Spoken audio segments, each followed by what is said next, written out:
북한은 한국을 침공할 필요가 없다. 그냥 걸어서 넘어오면 된다. 이 말을 한 사람.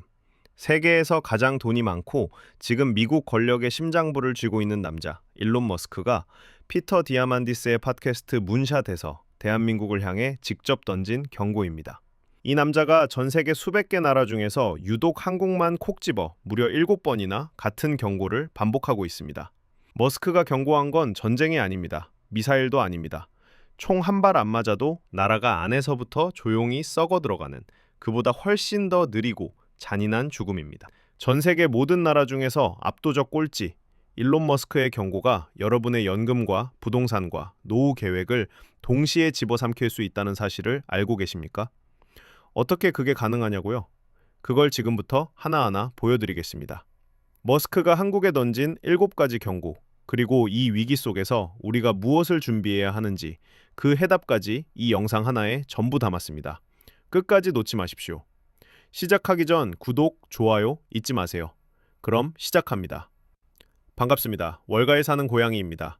오늘 이야기를 본격적으로 시작하기 전에 먼저 짚고 넘어가야 할 게 있습니다. 머스크가 한국을 언급한 게 한두 번이 아닙니다. 정리해보면 소름이 끼칩니다. 첫 번째, 자신의 SNS에 한 줄을 올립니다. 한국이 홍콩과 함께 세계에서 가장 빠른 인구 붕괴를 겪고 있다. 이때만 해도 사람들은 그냥 부자가 글 하나 올린 거라고 넘겼습니다. 두 번째, 이번에는 한국의 연령별 인구 분포 그래프를 직접 올렸습니다. 그리고 딱 2단어만 적었죠. 끝났다. 인구 붕괴. 영어로 It's over. Population collapse. 세 번째, 사우디아라비아에서 열린 미래투자 이니셔티브 컨퍼런스. 전 세계 투자자들이 모인 자리에서 머스크는 이렇게 말합니다. 현재 출산율을 기준으로 하면 한국 인구는 지금의 3분의 1보다 훨씬 적어질 것이다. 이제 SNS가 아니라 국제 무대에서 공식적으로 한국을 지목하기 시작한 겁니다. 네 번째, 다시 SNS에 한국 출산율 그래프를 올립니다. 이번에는 한마디를 더 붙였죠. 한국은 세대마다 인구의 3분의 2가 사라질 것. 인구 붕괴. 다섯 번째, 피터 디아만디스의 팟캐스트 문샷. 여기서 드디어 그 유명한 말이 나옵니다. 북한은 침공할 필요도 없다. 그냥 걸어서 넘어오면 된다. 3시간짜리 인터뷰에서 한국 이야기가 나온 건 단 몇 분이었지만 그 몇 분이 전 세계 뉴스를 뒤덮었습니다. 여섯 번째, 미국 폭스뉴스 인터뷰. 인류의 미래에 대해 가장 걱정하는 것이 무엇이냐는 질문에 머스크는 한 단어도 망설이지 않았습니다. 낮은 출산율, 그리고 또 한국을 지목했습니다. 한국의 출산율은 대체 출산율의 3분의 1 수준이다. 일곱 번째, 다보스 세계경제포럼. 블랙록의 레리 핑크와 대담하면서 머스크는 휴머노이드 로봇과 인구 문제를 동시에 꺼냈습니다. 7번입니다. 전 세계에서 가장 바쁜 남자가 한국이라는 나라를 7번이나 꺼내든 겁니다. 그런데 여기서 중요한 건 횟수가 아닙니다. 발언의 수위가 점점 올라가고 있다는 겁니다. 처음에는 인구 붕괴라는 단어였습니다. 그 다음은 끝났다. 그 다음은 3분의 2가 사라진다. 그리고 마지막에는 북한이 걸어서 넘어오면 된다. 이건 단순한 반복이 아닙니다. 경고의 볼륨을 한 단계씩 올려가고 있는 겁니다. 머스크가 왜 이렇게까지 한국에 집착하는 걸까요? 답은 숫자에 있습니다. 한국의 합계 출산율 0.75. 이 숫자를 처음 들으면 별 감흥이 없으실 수 있습니다. 그래서 비교를 해보겠습니다.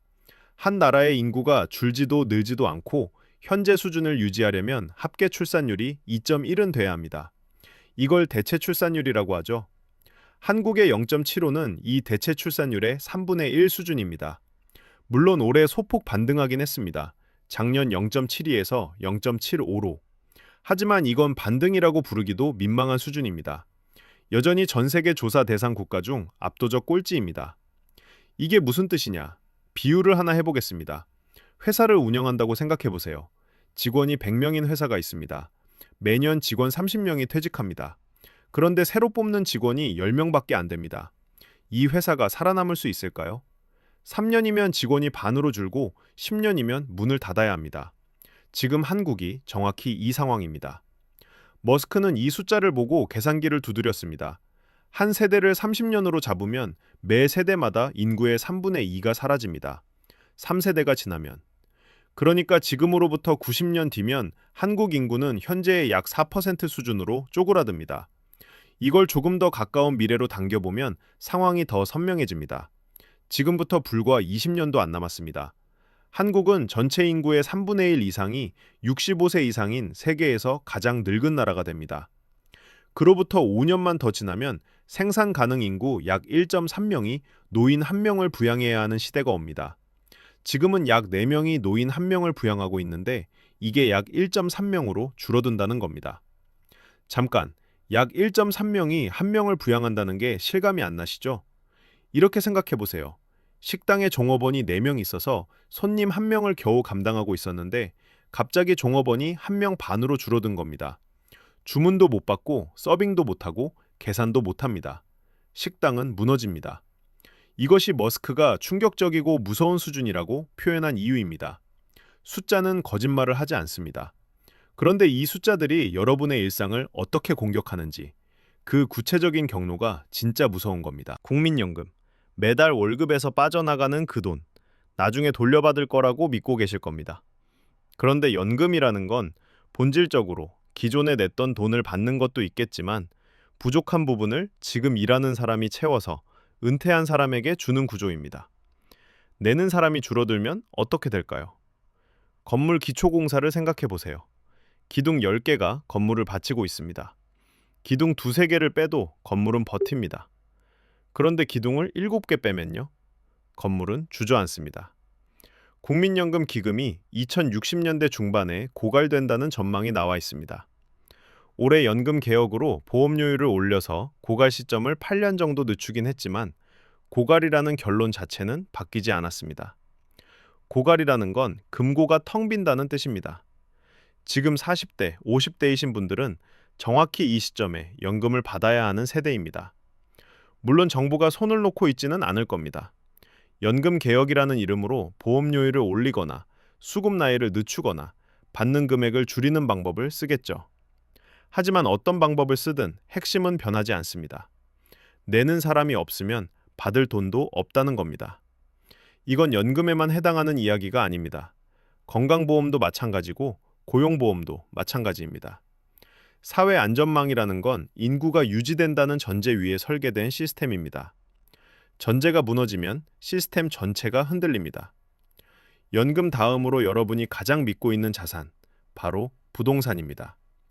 내 집 한 채, 평생을 바쳐서 마련한 이 자산이 앞으로도 지금 가치를 유지할 수 있을까요? 부동산 가격은 결국 수요와 공급입니다. 사려는 사람이 많으면 오르고 적으면 내립니다. 지금까지 한국 부동산이 올랐던 건 인구가 늘었고 도시로 사람이 몰렸기 때문입니다. 그런데 이 공식이 깨지기 시작했습니다. 이미 전국 빈집이 160만 채에 육박합니다.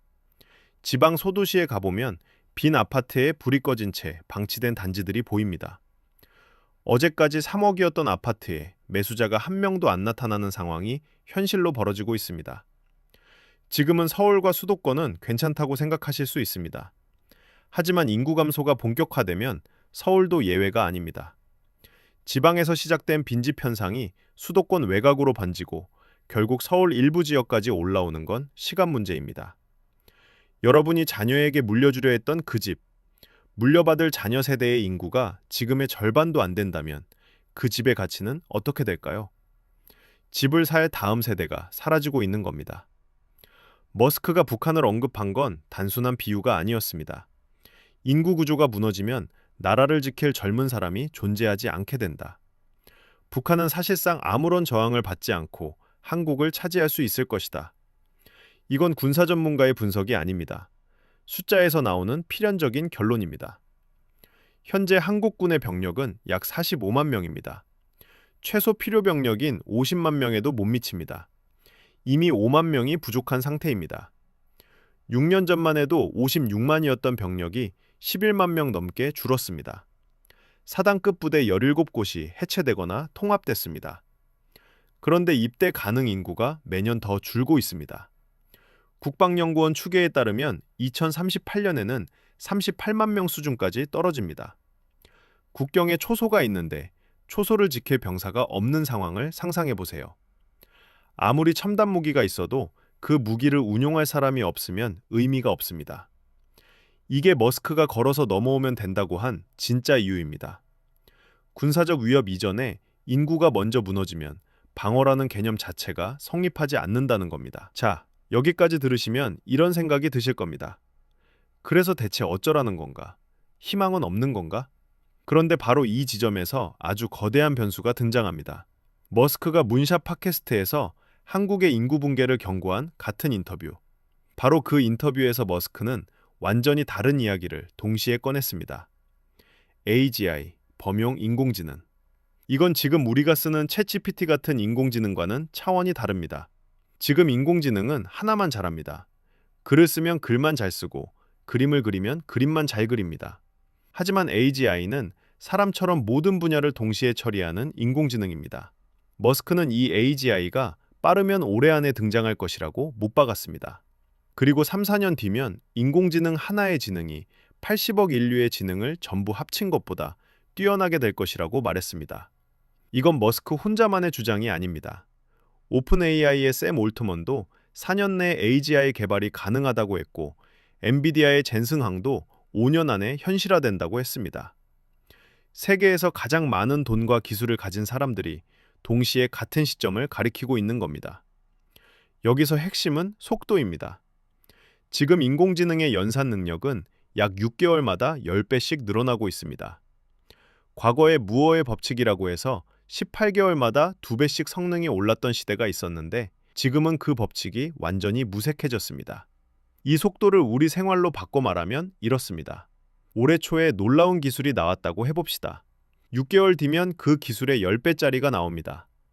1년 뒤면 100배, 2년 뒤면 10,000배. 우리가 새 기술에 적응할 시간조차 주지 않는 속도입니다. 그런데 이게 한국의 인구 위기와 무슨 관계가 있느냐고요? 관계가 있는 정도가 아닙니다. 이게 유일한 돌파구일 수 있습니다. 머스크는 인구 문제와 인공지능 문제를 따로 떼어놓고 이야기하지 않았습니다. 같은 인터뷰에서 동시에 꺼낸 데는 이유가 있습니다. 테슬라의 휴머노이드 로봇 옵티머스. 머스크는 다보스에서 올해 5만 대를 생산하고 내년 말에는 일반 소비자에게 판매하겠다고 발표했습니다. 대당 가격은 2만에서 3만 달러, 우리 돈으로 약 2,600만 원에서 4,300만 원 수준입니다. 주명차 한 대 가격입니다. 이 로봇이 뭘 할 수 있느냐? 키 170cm에 몸무게 57kg, 한 번 충전으로 10시간에서 12시간 연속 작업이 가능합니다. 22개 관절을 가진 손으로 미세한 부품 조립부터 무거운 자재 운반까지 3,000가지 이상의 작업을 수행합니다. 아까 빈 교실, 빈 공장, 빈 초소 이야기를 했습니다. 이 빈자리에 로봇이 들어가면 어떻게 될까요? 공장 생산 라인에 사람 대신 로봇이 서면 노동력 부족 문제가 사라집니다. 물류 배달 서비스에 자율주행과 로봇이 투입되면 배달비가 전기료 수준으로 떨어집니다. 머스크는 이걸 이렇게 표현했습니다. 휴머노이드 로봇의 수가 인간의 수를 넘어서는 시대가 오면 경제적 결핍이라는 개념 자체가 사라진다. 그리고 최근 머스크는 한 발 더 나아갔습니다. 스페이스X와 xAI를 합병한 겁니다. 합병 후 기업 가치가 1조 2,500억 달러, 우리 돈으로 1,800조 원이 넘습니다. 비상장 기업 중 세계 최대 규모입니다. 왜 합병했을까요? 우주에 데이터 센터를 짓겠다는 겁니다. 머스크는 이 3년 안에 인공지능 컴퓨팅을 가장 저렴하게 구현하는 방법은 우주에서 이루어질 것이라고 말했습니다. 인공지능, 로봇, 우주, 이 세 가지를 하나로 묶어서 인류의 노동력 부족 문제를 근본적으로 해결하겠다는 구상입니다. 여기까지 들으시면 그럼 로봇이 다 해결해주는 거 아니야? 하실 수 있습니다. 하지만 냉정하게 짚어야 할 부분이 있습니다. 첫째, 머스크의 약속은 늘 일정이 밀립니다. 옵티머스 5,000대를 생산하겠다고 했지만 실제로는 2,000대로 축소됐고 그마저도 손가락 설계 문제로 재설계에 들어갔습니다. 로봇택시도 미국 인구의 절반 지역에서 서비스하겠다던 목표가 8에서 10개 광역지역으로 대폭 줄었습니다. 둘째, 머스크는 한국의 출산율을 올릴 방법은 제시하지 못했습니다. 이민 확대도 부정했고 서구 국가들 내에서 더 높은 출산율을 장려하는 데 집중해왔다고만 했습니다. 아이를 낳아라. 사실상 이 한마디뿐입니다. 셋째, 인공지능과 로봇이 인간의 노동을 대체한다는 건 일자리가 사라진다는 뜻이기도 합니다. 로봇이 공장에서 일하면 그 공장에서 일하던 사람은 어디로 가야 할까요? 기술이 풍요를 가져오기도 하지만 동시에 엄청난 양극화를 만들 수 있습니다. 기술이 인구 문제를 완전히 해결할 수 있는지는 아직 아무도 검증하지 못했습니다. 머스크 본인도 확신이 아니라 가능성을 말하는 겁니다. 자, 지금까지 이야기를 정리해 보겠습니다. 인구는 줄어들고 있고 이 추세를 당장 되돌리기는 어렵습니다. 연금은 흔들리고 부동산은 위험하고 국방력은 약해집니다. 인공지능과 로봇이라는 변수가 있지만 그게 만능 해결책은 아닙니다. 그러면 이 상황에서 40대, 50대, 60대인 여러분이 할 수 있는 건 무엇일까요?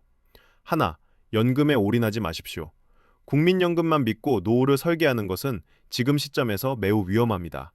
개인연금, 퇴직연금, 배당주, 채권 등 소득원을 분산해야 합니다. 하나의 바구니에 계란을 다 담지 마십시오. 둘, 부동산을 자산의 전부로 생각하지 마십시오. 인구가 줄면 부동산의 성격이 바뀝니다. 오르는 자산이 아니라 관리해야 하는 자산이 됩니다. 지역별 인구 추이를 냉정하게 보고 자산 구조를 재점검할 필요가 있습니다. 셋, 인공지능을 두려워 말고 배우십시오. 지금 인공지능은 사치가 아니라 생존 도구입니다. 챗GPT 하나만 써볼 줄 알아도 정보를 찾고 분석하는 능력이 10배는 올라갑니다. 인공지능을 얼마나 잘 부리는지가 앞으로 부의 새로운 기준이 될 것입니다. 넷, 건강이 최고의 자산입니다. 머스크가 말한 대로 기술이 의료비를 낮추고 수명을 늘리는 시대가 온다면 그 혜택을 누리려면 일단 지금 건강해야 합니다. 아무리 좋은 기술이 나와도 그 기술을 누릴 체력이 없으면 의미가 없습니다. 오늘 이야기를 세 줄로 정리하겠습니다. 첫째, 일론 머스크가 7번이나 한국을 지목한 이유는 출산율 0.75라는 숫자가 연금과 부동산과 국방을 동시에 무너뜨리는 시한장치이기 때문입니다. 둘째, 인공지능과 휴머노이드 로봇이라는 거대한 변수가 등장했지만 이것이 인구 문제를 완전히 해결할 수 있을지는 아직 미지수입니다.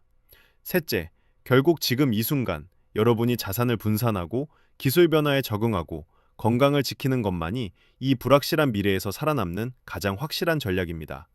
판단은 여러분의 몫입니다. 오늘 영상이 여러분의 노후 준비에 작은 도움이 되셨다면 구독 한번 눌러주시고 좋아요도 부탁드립니다. 이 영상이 필요한 분이 주변에 계시다면 공유도 해주세요.